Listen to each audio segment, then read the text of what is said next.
Thank you for staying with us on TMI. I'm joined by Honorable Fred Uyigwe. He's an economist, a politician, and a public affairs commentator. Fred, we're grateful to have you join us on the program this morning. I thank you very much, and Merry Christmas in advance to you all. Thank you. That's a matter of hours away, actually. but then we need to have a country that works to really get a full value from Christmas, this one and every other Christmas, for example. So let's talk about politics for a minute.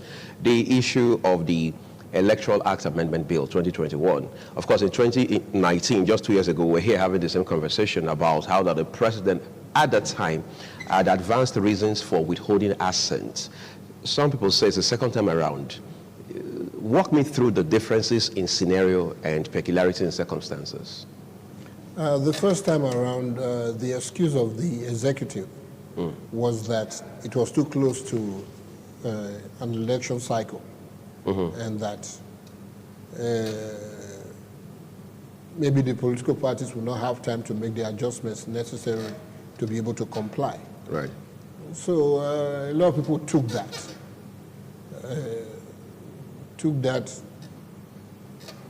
As, partially acceptable.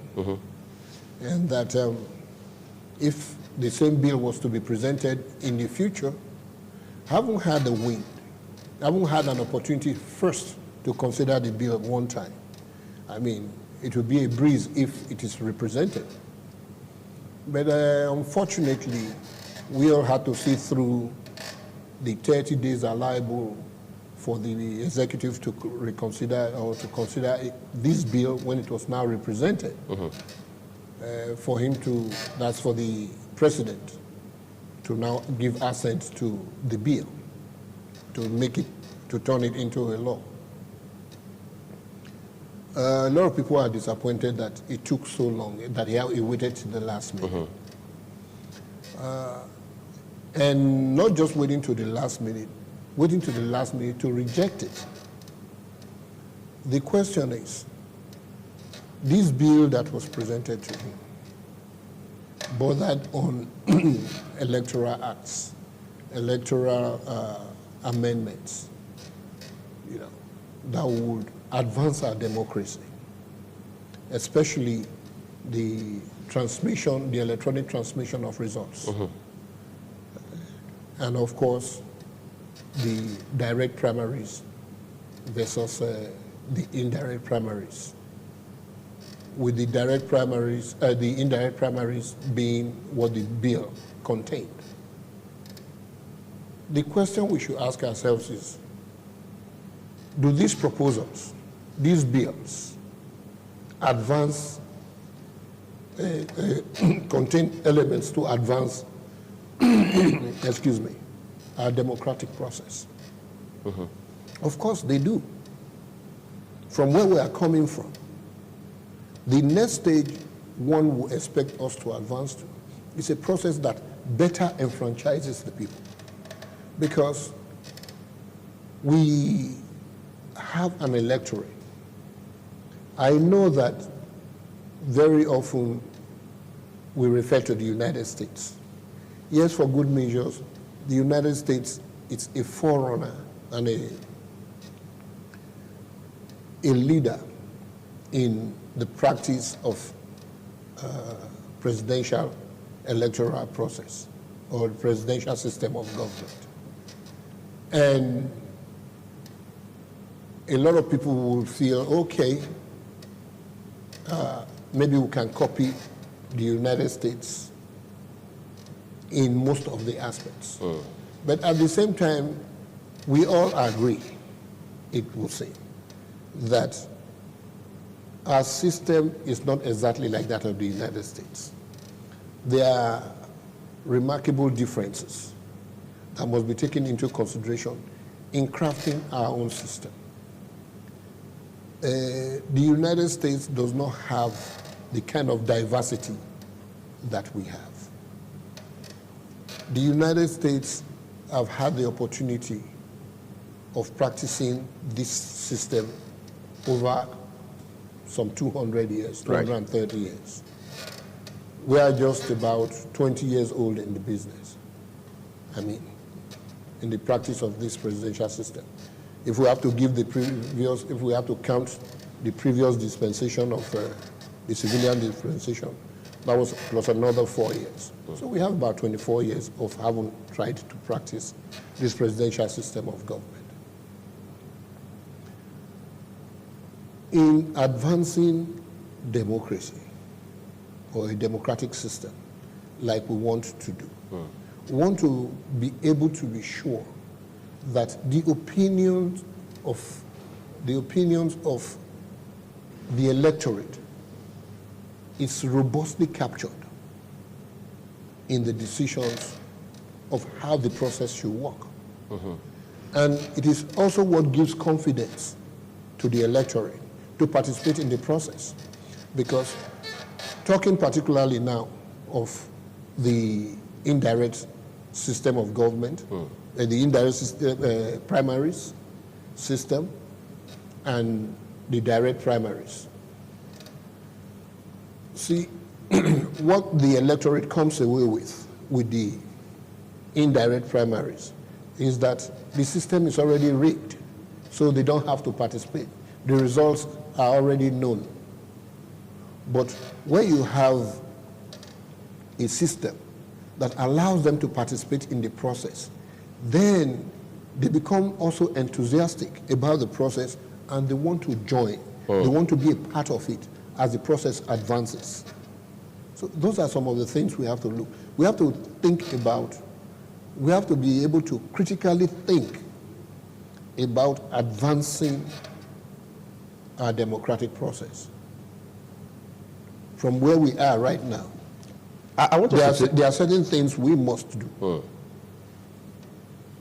One, that electronic transmission of results. Okay. As a president, 2-3 months ago, you launched the e-Naira. Okay. And the e-Naira is dependent upon the same technology that this electoral transmission of results depend. Okay? Depend on. So, why do we believe that the economic system can work, the e-Naira system will work based or relying on the internet system that we already have or internet capability that we have, but the electoral system will not work or transmission of results will not work. So that ambivalence is what people look at and say there's no sincerity. Because if there is a sincerity of purpose in the decision, then it will follow that if e-Naira will work and will be ubiquitous, that the electronic transmission of results will also work. So to now give excuses that there are areas that are not, that do not have internet connectivity or robust internet connectivity will not be acceptable to many. But many Nigerians are thinking that the president probably has some basis because he talks about one of the costs of having to fund direct primaries, and then he goes ahead to talk about how that direct primaries will likely disenfranchise a number of Nigerians, given the fact that, for want of better words, it's about volume, it's about numbers, large numbers, that is. But in the final analysis, does all of this show that there's no hope for reforms within our electoral process? No, I believe an administration will come that will conduct the necessary analysis to be able to convince Nigerians that, give or take, when you look at the cost-benefit analysis, yes, that the direct primaries has a lot of advantages over the indirect primaries. Because in the case of indirect primaries, the elections are left to the caprices, the whims and caprices of a few who can manipulate the system to their advantage. And those are usually the money bags, those who can buy the delegates. So instead of the primary system being issues-based they are delegates based. What the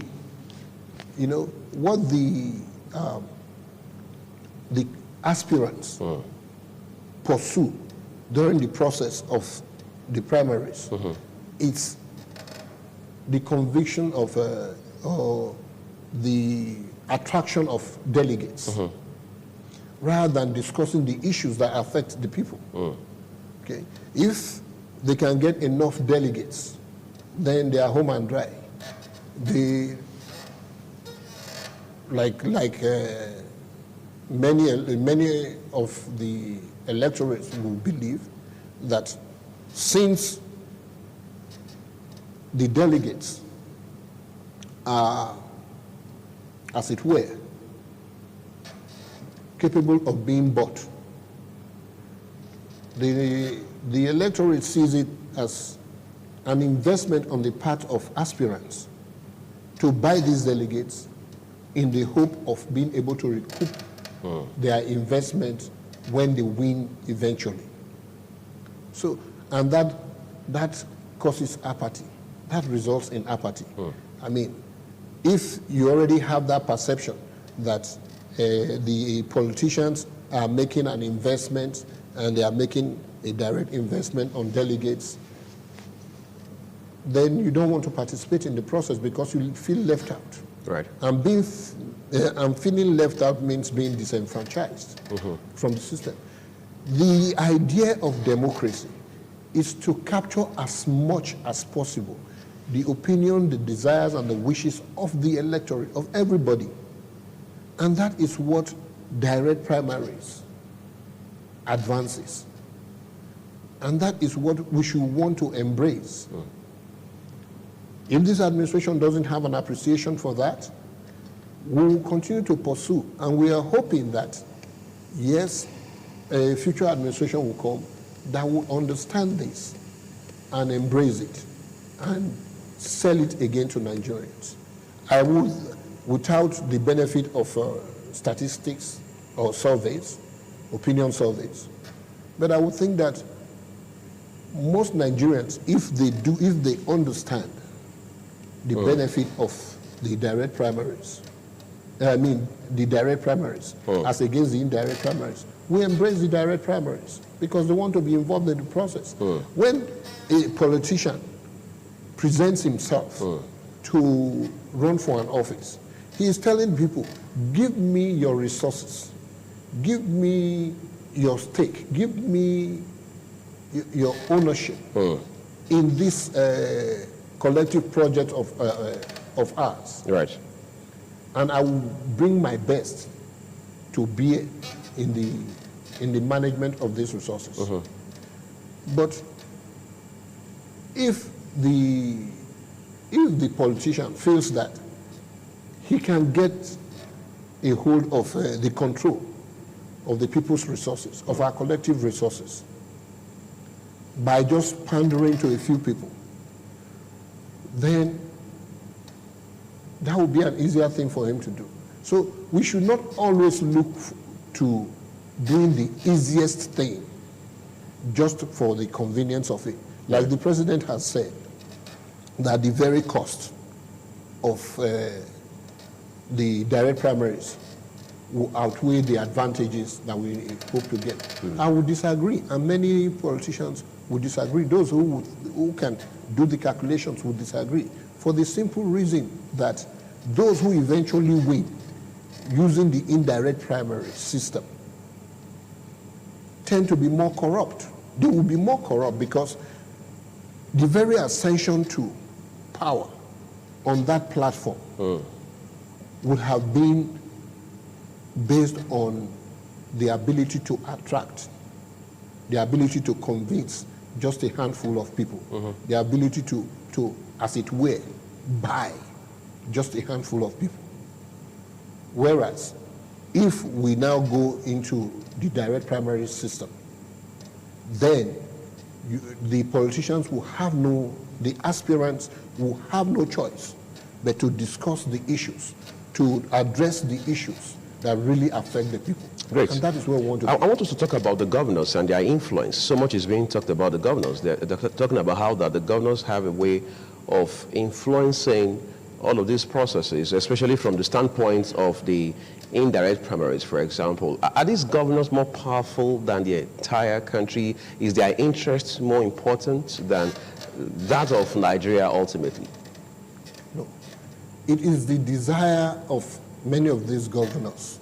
I will not say all of them. And the reason I'm not saying all of them at this time is because those who are in their second tenure really do not have much to lose. Yes, they really do not have much motivation towards having indirect primaries, except those that still are nursing further political offices, such as a position in the Senate or in the House of Assembly. See, they know that the indirect primary system is easier for them to manipulate. And so it is purely a selfish mindset that makes them want to support a system that it's easy for them to manipulate. Right. Okay. But we have, we have seen a lot of people haven't served in one capacity, a public capacity, in a public office, like judges and judges of the High Court, justices and all of that. And then they go on to retire.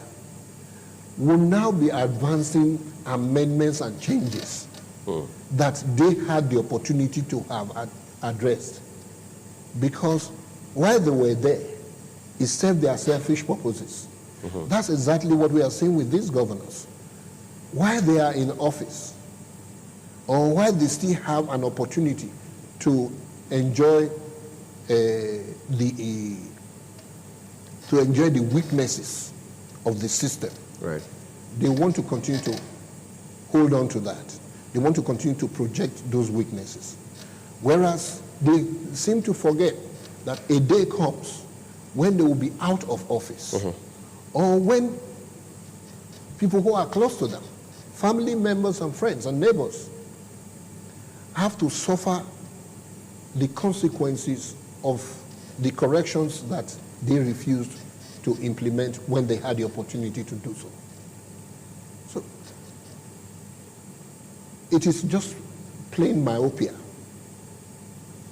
in an inability to look deep down the road that makes a lot of those serving in office to continue to project these systems that we know are harmful to us.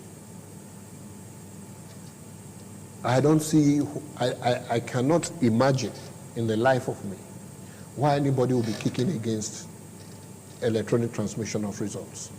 Because it's obvious, at least to politicians, those who have participated, those who have been involved in electoral processes, that the biggest problem and the biggest weakness in the electoral process is in the collation of results, which takes place at the unit level, at the ward level, at the local government level, and at the federal level. So the more levels you have to be able to influence the results, the weaker the system is. At the unit level, if because of advances in technology, we are now able to collate results directly and transmit them faster from the unit level, why in the life of anyone would we now continue to say, well, we will not allow, we will not support or embrace electronic transmission of results? It does not make sense. The governors, they do this simply because it benefits them. Their ambitions to them trumps the interest of the people. It is for the people to fight back. It's for the people to say, no, this system is not working. This system is rigged against us. This system can be changed. And we have to be, I will say, on behalf of the people, say, we are grateful for the work that you guys do. The journalists, the mass media. Yeah. Because without the work of the mass media, you can begin to imagine what kind of suppression the people will continue to suffer. Just because there are a few people who have been able to hijack, quote and unquote, hijack the system. It's working for them, but not working for everybody else. And so long as it continues to work for them, they will continue to reinforce that system that works for them. And the only way to extricate ourselves, or for the electorate to extricate themselves from that suppression, is to fight back. And that is to protest the continued practice of manually transmitting results. Talking about fight, I mean, I want to use your word quickly in a different sense altogether, yes. However. There's a fight in some group of civil society organizations are now asking the National Assembly to do, which is to, within 30 days, quote unquote, repackage this bill and send it back to the president for, who knows, possible assent. Do you see any light in that? There's something I was going to say before I come to that, is that though we seem to see this as the position of the executive, personified by the president, right? Okay, we should understand that it is more the position of the political party to which he belongs. More than it is of the president. Yes, more than it is of the president. The president is rounding up on his second tenure in office. So, and with his age, one would not expect that he will wield as much power, or he will want to be as involved in active politics as if he were doing his first tenure in office. Okay, he had the opportunity to have make these changes during his first tenure in office, but he knew too that it would have worked against him if he had not performed well. So your analysis, it is, I mean, back in the 2 years ago, it was the president's interest against the interest of Nigerians. Against the interest of Nigeria. But now that he has an opportunity, you know, to make these changes, to write his name in gold, okay, and to leave a legacy that we will all remember him for, and we will all take as the excuse to forgive all his sins.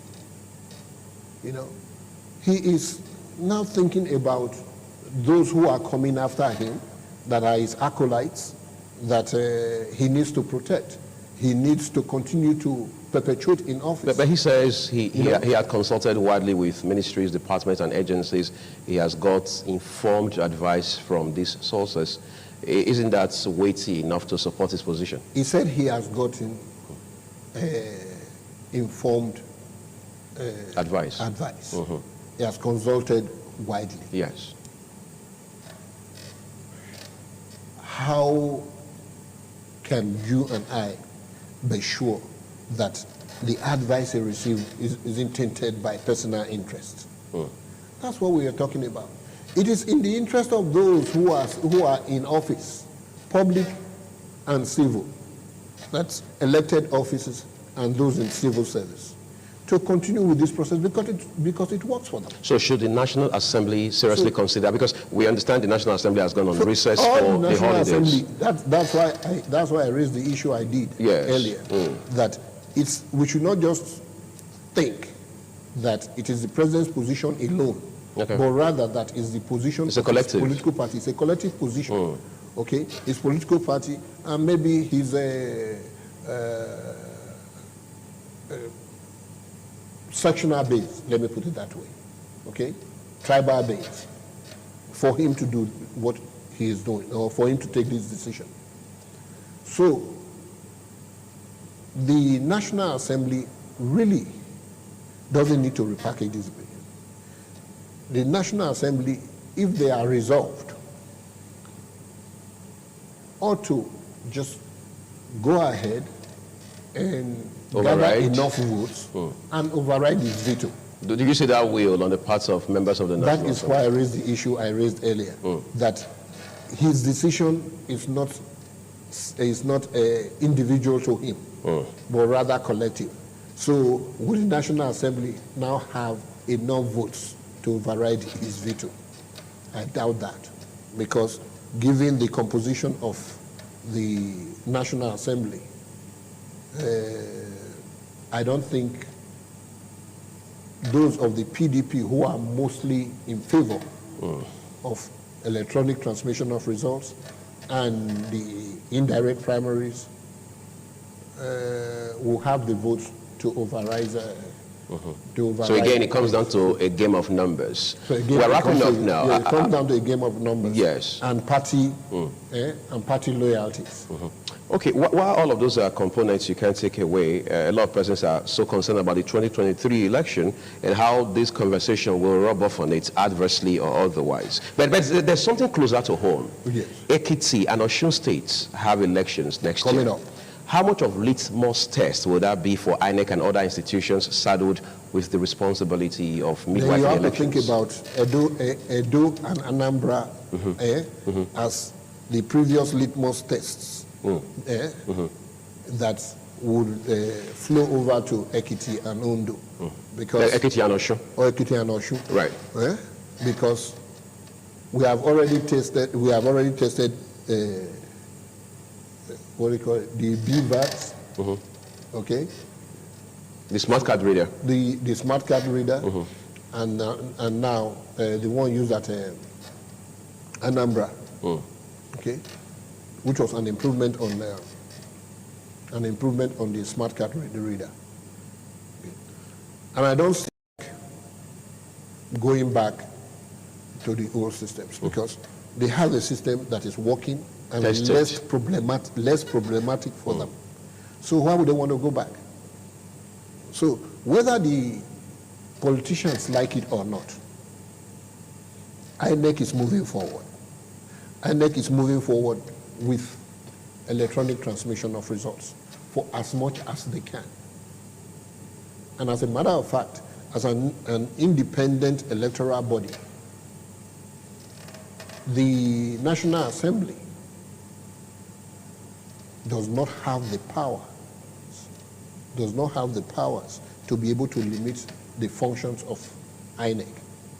Because INEC is empowered to both regulate and conduct elections. So that's ideally a very humongous amount of independence they should enjoy. Yes. Even though there's still a huge question mark over the independence of INEC.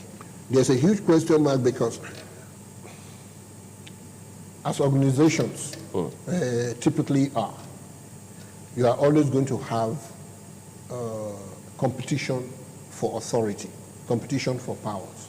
It's like the three organs of government we have: the judiciary, the legislature or legislative arm, and the executive arm. There is always that competition, a wrestle for the powers available to government as to who wills what, so as to have more influence. So also it is with INEC and the National Assembly. INEC is trying to establish and exercise its independent authority. Right. Okay. But the National Assembly, being the apex lawmaking body of the nation, feels that nobody within the organization called Nigeria should enjoy independence of its authority. So that competition is always there. So it takes the interpretation of the Constitution to be able to establish that. That sometimes requires organizations within the system or sub-organizations within the system to go to the courts to resolve it. Would INEC be willing to take the National Assembly to the courts? Because the courts has the authority to interpret that part of the Constitution. Okay? Or would the National Assembly want to so prevail on INEC that INEC is rendered impotent? That is why we must also consider and reconsider, maybe for future amendment, the idea of the president being vested with the authority to nominate INEC chairman. We should look at other possibilities for that, so that the INEC chairman is truly independent. I think that's what time we allow us to take on this discussion. Thank you so much, Honorable Fredo Igwe, for coming to talk to us this morning. Thank you very much. We appreciate you and we wish you the best of the holidays. Thank you very much, and I wish you the same. Thank you. I wish all Edoites, all listeners the same. Great. So that's what we're leaving it with this discussion. Everyone, we're back shortly with a pack of interviews for you. Stay with us and TMI.